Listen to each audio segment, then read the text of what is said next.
Good morning friends, कैसे हैं आप लोग। आज है संडे और आज शिवरात्रि भी है, तो हैप्पी महाशिवरात्रि आप सभी को। सुबह फ्रेशन अप होने के बाद सबसे पहला काम होता है वेट चेक करना। मुझे कल ही लग रहा था कि मेरा वेट आज थोड़ा सा गेन होगा, क्योंकि कल है ना पूरा रूटीन मेरा डिस्टर्ब हो गया था। बहुत लेट मैंने डिनर किया था, सोने में भी लेट हो गया था थोड़ा सा, और फिर वो खांडवी वगैरह खा लिया था। तो है ना, जब भी आप अपने वेट लॉस जर्नी पे होते हो और आपका रूटीन थोड़ा सा भी डिस्टर्ब होता है ना, तो आपके वेट पे बहुत ज़्यादा इम्पैक्ट पड़ता है। तो एक रूटीन को फॉलो करना बहुत ज़रूरी होता है अपने वेट लॉस जर्नी में। फ़िलहाल सुबह सुबह घर का ना बेसिक काम मैंने कर लिया था, झाड़ू पोछे का, और फटाफट से नहा के आई और है ना पूजा की तैयारी करने लगी थी। क्योंकि इस टाइम पे ना सिया टिया सो रही होती हैं बहुत गहरी नींद में। तो मेरा प्लान यही था कि मैं सुबह सुबह जाके मंदिर में पूजा कर आऊँगी, शिवलिंग को जल चढ़ाए आऊँगी। क्योंकि एक बार अगर सिया टिया उठ जाती हैं तो वैसे ही जाना इम्पॉसिबल हो जाता है। और उसके बाद आज शिवरात्रि भी है, प्लस आज संडे भी है, तो मंदिर में आज बहुत भीड़ रहने वाली है। और फिर है ना लाइन में लग के इतनी देर तक फिर बच्चों को घर पे छोड़ के पॉसिबल नहीं होता है, और बच्चों को लेके जाके लाइन में लगना तो बिल्कुल ही इम्पॉसिबल है। तो बस हमारा टारगेट यही था कि हम 4:30 पौने 5 बजे तक निकल जाएंगे घर से और फटाफट मंदिर में पूजा करके आ जाएंगे।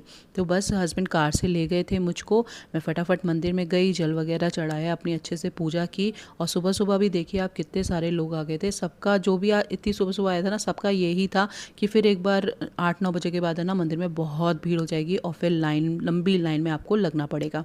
तो बस पूजा करके आई, फिर आके घर पे भी अपनी पूजा कर ली थी।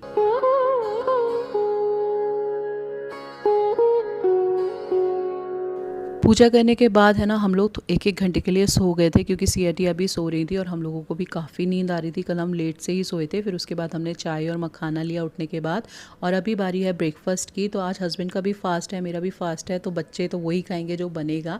तो अभी मैं ब्रेकफास्ट में फ़िलहाल बना रही हूँ साबूदाना की खिचड़ी। और आज व्रत है सबका, और व्रत में है ना मुझे लगता है कि नॉर्मल डे से ज़्यादा खाना बनता है अगर आपके घर में सबका ही व्रत हो।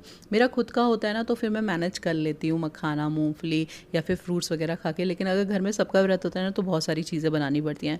तो बस यहाँ पे मैं साबूदाना की खिचड़ी बना रही थी, साथ में भोले बाबा के भजन लगा लिए थे। और हस्बैंड भी आज मेरी काफ़ी हेल्प कर रहे थे कुकिंग में, क्योंकि बच्चे घर पे होते हैं ना, तो फिर मेरे को है ना बार बार उनके पास भागना पड़ता है। कभी वो किसी चीज़ पे लगते हैं, कभी वो किसी चीज़ पे लड़ते हैं।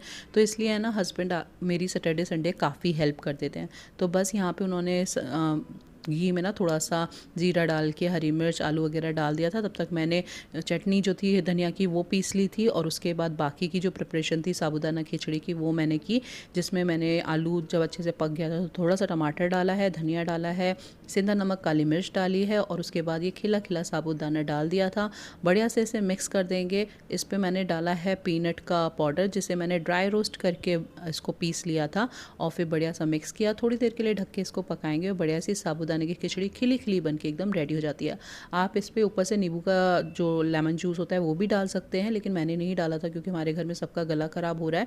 उसके ऊपर मैंने थोड़ी सी चटनी डाली थी और बढ़िया सी साबूदाना खिचड़ी इंजॉय की। उसके बाद पूरी किचन वगैरह क्लीन की, घर के जो काम रह गए थे वो सब किए, और फिर है ना मैं स्वाभिक को लेके तुरंत निकल गई थी फ्रूट्स वगैरह ख़रीदने के लिए, क्योंकि कल से फिर से स्कूल और ऑफिस स्टार्ट हो जाएगा। तो आज ही का दिन होता है जब मैं फ्रूट्स वगैरह खरीद के ले आती हूँ। तो काफ़ी सारे फ्रूट्स और बच्चों को कुछ स्नैक्स वगैरह लेने थे, वो सब लेके आ गई थी। आते के साथ ही सारे फ्रूट्स वगैरह वॉश करके रखे।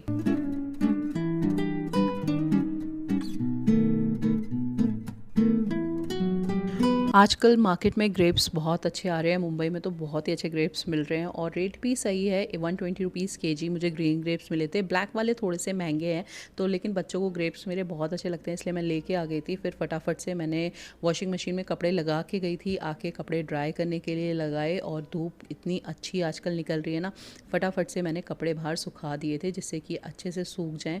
अब है ना बहुत गर्मी होने लगी है मुंबई में। यहाँ पर तो वैसे भी ठंड बहुत कम पड़ती है, लेकिन इतनी भयानक धूप होने लगी है ना, आपको 10-11 बजे से ही अच्छी खासी गर्मी लगने लगती है। तो मुंबई में विदाउट एसी काम नहीं चलता है। बहुत ही ज़्यादा ह्यूमिड भी होता है, चिपचिपापन सा रहता है, और गर्मी तो बहुत ही भयानक होती है, और धूप इतनी तेज़ होती है ना कि आप इस टाइम पे बाहर निकलने का सोच ही नहीं सकते हैं। तो बस मैंने सारे कपड़े वगैरह सुखाए, फिर थोड़ी देर सबके साथ बैठ के बातें बातें की, फिर सबको भूख लगाई। तो फिर मैंने सोचा चलो लंच का टाइम तो है ही, तो थोड़े से आलू भून लेते हैं।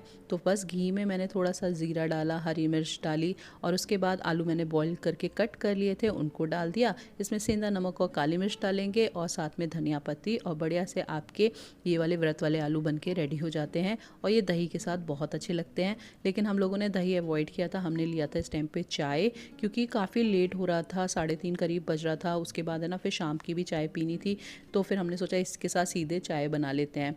और यहाँ पे हस्बैंड देखिए ग्रेप्स धुले हुए रखे थे ना, तो वो खा रहे थे। तो मेरे घर में ना ग्रेप्स वगैरह सबको बहुत पसंद आते हैं, सब मतलब ये मैं 2 किलो ग्रेप्स लाई थी और ये आधे हो गए थे रात तक। तो यहाँ पे आलू बन के रेडी है, चाय भी बन रही है। साथ साथ ना मैंने स्वाविक के लिए सेक दिए थे पराठे, क्योंकि वो अब ये सिर्फ सादे आलू नहीं खाएगा, तो वो पराठों के साथ इस आलू की सब्जी को एंजॉय कर लेगा।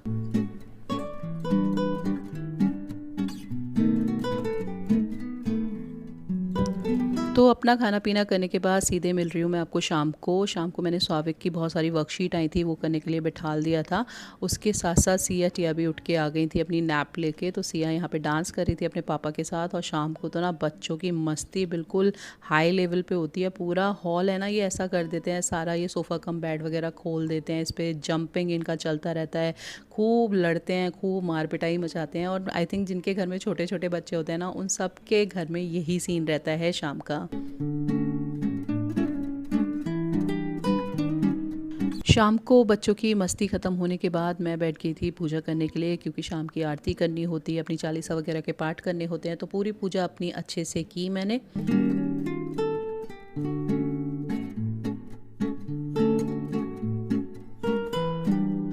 और आरती वगैरह करने के बाद मैं आ गई थी सीधे डिनर बनाने के लिए। तो हमारे घर में जब भी फास्ट होता है ना, चाहे मेरा हो चाहे किसी और का हो, हमारे यहाँ शाम का मेन्यू हमेशा फ़िक्स रहता है, जो कि है कूटू के आटे की पकौड़ी आलू डाल के। तो ये वाली पकौड़ी मेरे घर में सबको इतनी पसंद आती है ना, सब बिल्कुल पेट भर के खाते हैं। तो मैंने फटाफट से आलू कट कर लिए थे और कूटू मिला के उसमें सेंधा नमक और काली मिर्च डाल के अच्छे से फ्राई कर ली थी सारी पकौड़ियाँ। तो हमारे घर में अगर किसी का व्रत नहीं भी होता है ना, और सिर्फ मेरा व्रत होता है, तब भी सबकी डिमांड यही रहती है कि शाम को आप कूटू की पकौड़ी बनाना, हमारा डिनर वही होगा, चाहे मैं खाऊं या ना ही खाऊं। लेकिन मेरी भी इतनी फेवरेट है ना कि मैं भी खुद को नहीं रोक पाई। पहले तो मैंने सोचा था कि लौकी की सब्ज़ी बना लूँगी खुद के लिए, क्योंकि मैं एक वेट लॉस जर्नी पे हूँ। लेकिन फिर मैंने सोचा यार ये जर्नी ऐसी तो है नहीं कि एक दिन में ख़त्म हो जाने वाली है, ये लॉन्ग रनिंग प्रोसेस है वेट लॉस का जो होता है। तो अपना मन मार के अगर आप कुछ कर रहे हो ना, तो फिर आपको डिमोटिवेशन होने लगता है थोड़े दिनों बाद, जब आपको रिजल्ट अच्छे नहीं मिलते हैं। तो इससे अच्छा है कि स्लो प्रोसेस आप अपना फॉलो करो और अपना मन भी नहीं मारो, थोड़ा थोड़ा बैलेंस डाइट अपना लेते रहो, जो आपको पसंद आता है वो भी खाओ। तो मैंने थोड़ी सी पकौड़ी ही ले ली थी, उसे दही और चटनी के साथ एंजॉय किया।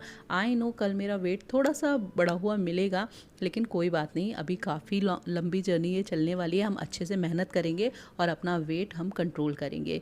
तो बस सबको डिनर विनर करा के सब चले जाते हैं बेडरूम में, और फिर मैंने फटाफट से किचन क्लीनिंग के प्रोसेस में लग जाती हूँ, जिसमें सबसे पहले मैं सारे बर्तन वगैरह धो के रखती हूँ। और उसके बाद काम होता है मेरा किचन काउंटर टॉप वगैरह क्लीन करना और लिविंग रूम क्लीन करना। तो ये मेरा रात को रहता ही रहता है। मैं पूरा किचन अच्छे से क्लीन करके सोती हूँ, लिविंग रूम वगैरह भी अच्छे से क्लीन करके सोती हूँ, क्योंकि जब मैं अगले दिन सुबह उठूँ ना, तो फिर मुझे गंदा अगर बेडरूम से बाहर निकलते ही दिखता है ना, तो फिर मेरा दिमाग है ना एकदम ख़राब हो जाता है। इसलिए मेरी शुरू से ही आदत है कि आप अपने बेडरूम से बाहर निकलो ना, तो आपको सब कुछ एकदम सेट लगना चाहिए। तो वो प्रोसेस मैं फॉलो करके सोती हूँ। फिर मैंने ड्राई फ्रूट्स वगैरह सोख किए, अपना जो जीरा सौंफ अजवाइन का पानी है वो लिया, और बस अब चलेंगे सोने के लिए, और इस व्लॉग को यहीं एंड करेंगे। विद एन होप कि आपको व्लॉग पसंद आएगा। सो फ्रेंड्स, हैप्पी शिवरात्रि आप सभी को। आज सुबह से आपसे बात करने का मौका ही नहीं मिला, बैक टू बैक काम थे, आज छुट्टी भी है, फिर सुबह बहुत जल्दी उठ गए थे, तो थोड़ी थकान से भी हो रही थी, फैमिली के साथ भी टाइम स्पेंड करना होता है, तो फिर है ना ज़्यादा वीडियो पे मैं फोकस नहीं कर पाती हूँ। लेकिन आपके साथ अपना रूटीन ज़रूर शेयर किया है मैंने आपसे। आई होप आपको ये वाला व्लॉग ज़रूर पसंद आएगा, और अगर पसंद आया तो प्लीज़ एक लाइक कीजिएगा, सब्सक्राइब कीजिए मेरे चैनल को और जुड़ जाइए मेरी जर्नी में। चलिए मिलते हैं नेक्स्ट व्लॉग में मंडे को। Till then take care, bye bye, love you all, bye bye.